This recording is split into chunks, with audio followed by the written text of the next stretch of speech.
Broker बोले खास पेशकश हमारी, जिसमें क्या कुछ कह रहे हैं ब्रोकर, खास तौर से आज के महत्वपूर्ण दिन पे कुछ खास चुनिंदा शेयर आपके पसंदीदा, जिसमें आपकी भी पोजीशन जो है वो हो सकती है। इसलिए गंभीरता से धैर्य के साथ इन शेयरों के नाम सुनिए, इस पर ब्रोकर की राय सुनिए और हमारे एक्सपर्ट की राय क्या है वो भी सुनिए।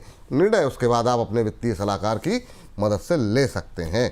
चलिए हर्ष के पास चलते हैं। हर्ष, आज की पहली कंपनी। जी, सबसे पहली कंपनी जो है वो अडानी पोर्ट्स की हम लोग बात कर लेते हैं। यहाँ पर जेफरीज की रिपोर्ट आई है, खरीदारी की सलाह दी है और 1815 रुपये का लक्ष्य दिया। अभी जो स्टॉक है करीब 1350 रुपये के आसपास ट्रेड कर रहा है। सबसे पहले इन्होंने कहा है जो कंपनी का जो Q1 में एबिटा रहा है वो अनुमान से काफ़ी बेहतर रहा है। वित्त वर्ष 2026 के लिए जो गाइडेंस दी गई है वो मजबूत गाइडेंस दी गई है।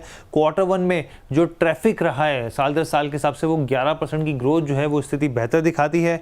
ऑपरेटिंग कैश फ्लो बढ़ने की वजह से वित्त वर्ष 2025 में आप देखिए कंपनी का जो कर्ज है वो 9 साल के नीचे आ गया है, यहाँ पर निचले स्तर पर पहुंच गया है। तो ये एक इंपॉर्टेंट अपडेट है। इसके साथ ही कंपनी यहाँ पर जो है मैनेजमेंट जो है एबिटा पर काफ़ी ज़्यादा फोकस कर रही है, लेकिन यहाँ पर वॉल्यूम ग्रोथ से ज़्यादा कंपनी का फोकस जो है वो end to end solution provide करना है। यहाँ पर एक और इसमें आखिरी बात ये है कि जो प्राइस हाइक हुआ है, बेहतर कार्गो मिक्स आए हैं और रुपए की कमजोरी की वजह से यहाँ पे जो एबिटा है वो बढ़ता हुआ दिखा है। तो ये ओवर है लब्बो-लुबाब इस रिपोर्ट का। हाँ, और बहुत दिनों बाद अडानी समूह की किसी कंपनी पर इस तरह की पॉजिटिव रिपोर्ट्स आई है, ये बड़ा पॉजिटिव है। हालांकि स्टॉक थोड़ा सा सुस्त है, फ्लैट ट्रेड करता हुआ अडानी पोर्ट अभी जो है 1363 के आसपास सर ट्रेड कर रहा है। क्या उम्मीदें हैं सर अडानी पोर्ट पर? पहले से ही लोग मतलब अडानी समूह पे जब भी हमने ज़्यादातर फंडामेंटल एनालिस्ट से बात की है तो उनको अडानी पोर्ट ही ज़्यादा बेहतर लगा है। आप कैसे इस जेफरीज की रिपोर्ट को देख रहे हैं और क्या सहमत हैं इनसे आप? सर बिल्कुल मैं इस रिपोर्ट से काफी हद तक सहमत हूँ। अडानी पोर्ट्स के ऊपर मेरा भी जो बायस है वो बुलिश है। टारगेट्स उतने बड़े नहीं है, मेरे टारगेट 1600 रुपए के आसपास हैं। सो जब 1600 जाएगा क्या पता वो ऊपर भी बढ़ जाए, उनका टारगेट भी कंप्लीट करे जो जेफरीज ने दिया है।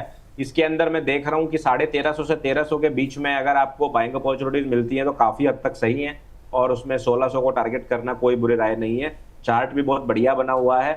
2024 में जब हम लोगों ने जो नेगेटिव न्यूज देखी जिनसे जो ड्रॉप्स आए, उसके बाद जो एक रेंज बनी थी नीचे जाकर दिसंबर 2025 में वो भी ब्रेक हो चुकी है ऊपर की तरफ। तो मुझे ऐसा लगता है कि ये स्टॉक बुलिश मोमेंटम पकड़ेगा, थोड़ा वक्त लगेगा, लेकिन इसके अंदर जो भी इन्वेस्टर्स होल्ड करके बैठे हैं मैं उनको यही सलाह दूंगा कि आप थोड़ा वेट कीजिएगा क्योंकि आपको थोड़ा वक्त लग सकता है, बस और कोई दिक्कत नहीं है। सेम व्यू है सर, इसमें सेम व्यू है यहाँ पर। इस बीच प्रियांक सर का लाडला के नाम से जो है आईडी बनाई हुई है। सर ये लाडला जी हैं कौन सर? ये प्रियांक सर का लाडला बड़ा इंटरेस्टिंग नाम बनाया है इन्होंने। कह रहे हैं आज की मॉनेटरी पॉलिसी के बाद भारत पर ट्रंप का रिएक्शन क्या हो रहेगा श्रीमान जी? अरे ट्रंप साहब को जो करना कर ही रहे हैं सर, वो मॉनेटरी पॉलिसी का वेट थोड़ी कर रहे हैं। अब वो उनके जी कुछ कह रहे हैं? बोलना चाहूंगा सर, YouTube पे मुझे बहुत सारे सब्सक्राइबर्स बहुत सारा प्यार दे रहे हैं, उसके लिए बहुत बहुत धन्यवाद सभी का। और ये किस्मत से ही मिलता है सर, तो मैं तो बहुत शुक्रगुजार हूँ। नहीं बिल्कुल सर, शुक्रगुजार होना चाहिए। और जो दर्शक आपको पसंद कर रहे हैं बहुत अच्छी बात है, वो और ज़्यादा प्यार दें और ज़्यादा से ज़्यादा लोग आपको पसंद करें, हम तो यही चाहेंगे सर। चलिए अगली कंपनी के लिए चलते हैं हर्ष के पास। हर्ष बताइए जी। सुजलॉन एनर्जी जो है वो अगला स्टॉक है यहाँ पर और यूबीएस की रिपोर्ट आई है, खरीदारी की सलाह दी 78 के इन्होंने लक्ष्य दिए। इससे पहले भी हमने देखा था मोतीलाल ओसवाल की रिपोर्ट आई थी और 82 रुपये के इन्होंने लक्ष्य दिए थे। अब रिपोर्ट में क्या कहा गया, इन्होंने कहा कि ग्रोथ जो है उनको स्टेबल दिख रही है आने वाले क्वार्टर्स के लिए भी। वित्त वर्ष 2025 से लेकर 28 तक जो रेवेन्यू है वो 41% कंपाउंड एनुअल ग्रोथ रेट के हिसाब से और एबिटा जो है वो करीब 46% बढ़ने की संभावनाएं जताई जा रही हैं। डिलीवरी कैपेसिटी में ये मान के चल रहे हैं एक बड़ा अच्छा जंप कई गुना देखने को मिल सकता है। अभी जो डिलीवरी कैपेसिटी है वो करीब 1.5 गीगावाट के आसपास है, लेकिन ये मान के चल रहे हैं 4.2 गीगावाट तक पहुंचती दिख सकती है।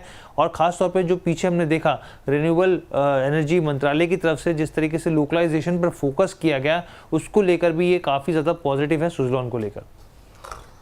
सुजलॉन मतलब कई बार मुझे लगता है कि हर्ष जो है मेरे मन की बात जो है ना वो पढ़ लेते हैं। मतलब जो आपसे रिलायंस पावर में डिस्कस कर रहा था और टाइम देख रहा था, इतना टाइम नहीं था कि मैं तुरंत जो है सुजलॉन पे शिफ्ट हो सकूं, और तब मुझे पता नहीं था कि हर्ष जो है अपने जो पोटली है उसके अंदर सुजलॉन को समेटे हुए हैं। तो जिस तरीके से आर पावर को लेकर के लोग परेशान हैं, सुजलॉन में मुझे लगता है कि थोड़ा सा अब बायस जो है वो थोड़ा पॉजिटिव होना और ज़्यादा चाहिए। सर बीच में एक अच्छी रैली रही थी परसों, उसके बाद से फिर थोड़ी सी सुस्ती दिखा रहा है, 65 के आसपास है। बहुत लोग कह रहे हैं 68 तोड़ेगा तो 75-76 जाएगा। अब रिपोर्ट भी आ गई यूबीएस की, आप क्या कह रहे हैं सुजलॉन पे? सर सुजलॉन में मैं पहले ही 87.57 का टारगेट दे चुका हूँ, सोशल मीडिया पर पब्लिश कर चुका हूँ इस रिकमेंडेशन को भी। सुजलॉन के अंदर मैं भी बुलिश हूँ और मैं इसके अंदर जो है बाइंग देख रहा हूँ सर 50 रुपए से 55 रुपए के बीच से। अभी तो थोड़ा ऊपर आ गया है, 64 रुपए के आसपास चल रहा है और मेरे हिसाब से यहाँ से 62 रुपए से लेके 56 रुपए के बीच में भी अच्छा सपोर्ट है इसके लिए। और यहाँ से मेरा बायस इसके अंदर बुलिश है और मैं 87 रुपए के टारगेट देख रहा हूँ, 78 से भी ऊपर थोड़ा। 78 से ऊपर टारगेट, 87 तक के टारगेट यहाँ पर आ सकते हैं, ये राय है यहाँ पर प्रियांक जी की। शिबुलाल साहू जी शिपिंग कॉर्पोरेशन ऑफ इंडिया पे राय जानना चाह रहे हैं। सर राय हो गई है, 2:30 बजे अभी अपलोड हो जाएगी और फिर प्रियांक जी की राय आप वहाँ पर देख सकते हैं। सागर गायकर जी जानना चाह रहे हैं बीएल को लेकर के। 2:30 बजे सर आप लोग जुड़िएगा प्रियांक जी के साथ, पूरे डिफेंस को लेकर के आपको बातचीत हमने डिटेल में की हुई है। अब जरा तीसरी कंपनी को जानिए जरा, वहाँ पे क्या राय निकल के आ रही है सुजलॉन के बाद।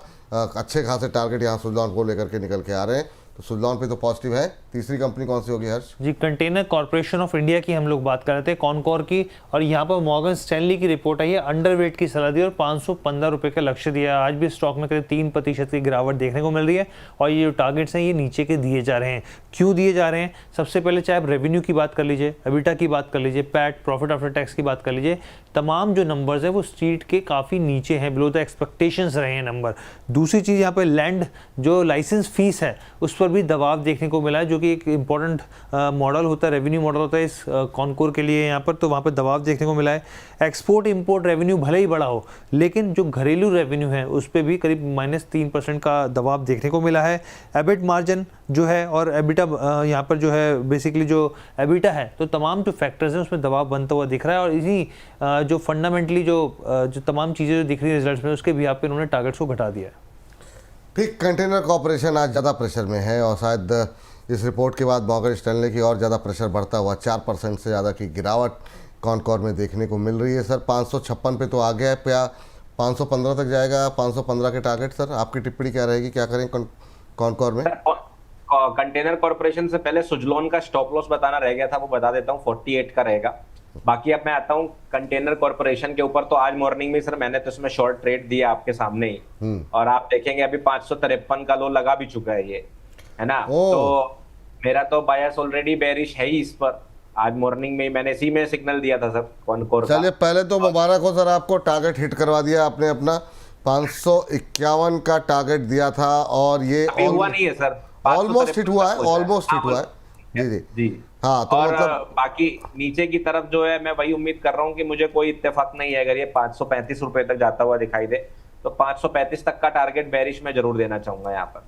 ठीक, तो हर्ष यहाँ पर देखिए कॉनकोर पे पहले ही जो है यहाँ पर सेल कॉल जो है इन्होंने दे दी थी और ऑलमोस्ट टारगेट हिट होता हुआ दिखाई दे रहा है, तो काफ़ी नज़दीक अपने टारगेट के। अभी 545 के लेवल भी हैं वो, तो और फिर कह रहे हैं 535 भी आ सकता है, तो दबाव बढ़ सकता है यहाँ पर कॉनकोर के अंदर। तो यही थोड़ी सी दूरी बना करके चलें, ये सलाह रहेगी। और 553 का लो लगाया है अभी, तो चलिए अभी गिरावट और ज़्यादा गहरा सकती है इंट्राडे में, तो ये बात है यहाँ पर। इस बीच हमारी एक दर्शक हैं करीम साहब, बहुत नाराज़ हो रहे हैं, करें 9:40 से मैसेज कर रहा हूँ सर, आज कार्यक्रम ख़त्म करने से पहले 2 मिनट बाकी हैं। जो है हर से एक और से डिस्कस करने के साथ साथ सर कल्याण ज्वेलर्स पे एक राय रखिएगा, ये सेगमेंट ख़त्म होने के बाद लास्ट में एकदम आपसे डिस्क्लोजर लेते हुए डिस्कस करेंगे।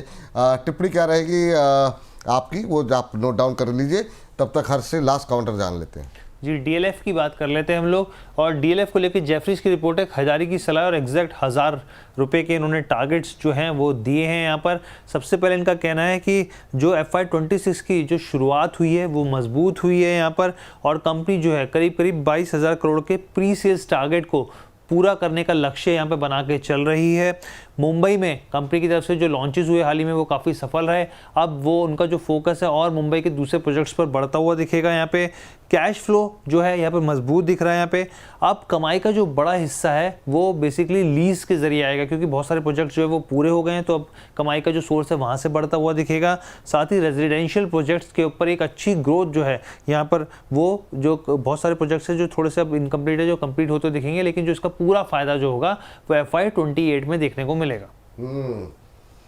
काफ़ी अग्रेसिव है, 1000 तक के टारगेट। अब मुझे नहीं पता प्रियांक जी कितने सहमत होंगे। प्रियांक सर, जो सहमत हैं आप इस बात से 1000 तक के टारगेट, हालांकि प्रेशर लगातार देखने को मिल रहा है रिजल्ट के बाद इसमें। सर DLF के अंदर क्या सीन है कि स्टॉक तो बहुत बढ़िया है और कहीं ना कहीं मेरा भी टारगेट इसके अंदर 880 रुपए का तो है, लेकिन अभी नहीं है कि आप यहीं से बाइंग अपॉर्चुनिटीज देखकर सीधा बाई करके आगे बढ़ना शुरू करें। मेरा इसके अंदर था कि अगर ये 750 के नीचे आएगा आने वाले दिनों में, तो 750 के नीचे से लेके 700 के बीच में हम इसके अंदर बाइंग अपॉर्चुनिटीज देखेंगे और वहां से प्लान करेंगे इसको 880 और 900 के बीच तक भेजने का। तो प्लान थोड़ा सा ये है। तो कहीं ना कहीं इस रिपोर्ट से मैं आप कह सकते हैं 50-50 सहमत हूं। मैं ये रिकमेंडेशन जरूर करूंगा कि अगर आप यहाँ पर एवरेजिंग कर रहे हैं, क्योंकि 750 और 765 में बहुत ज्यादा डिफरेंस रह नहीं गया है, तो आप अगर एवरेजिंग कर रहे हैं, बस थोड़ा सा वक्त आपको यहाँ पे देना पड़ेगा। आपको ये समझ के चलना पड़ेगा कि आप पेशेंस रखें, वक्त दें, 2-3 महीने का टाइम दें कम से कम, और ये उम्मीद करें कि अगले 2-3 महीने प्राइस यहीं 750 के आसपास भी जमा रह सकता है। और उसके बाद आप उम्मीद कर सकते हैं कि डेफिनेटली ये जो टारगेट हमारे पास जेफरीज की तरफ से आया है ये आपको शायद मिल जाए, और 900 का तो टारगेट मेरा भी रहेगा। इसमें 900 का टारगेट तो आपका भी रहेगा। तो यहाँ पर बुलिश दिखाई दे रहे हैं DLF पे लोग।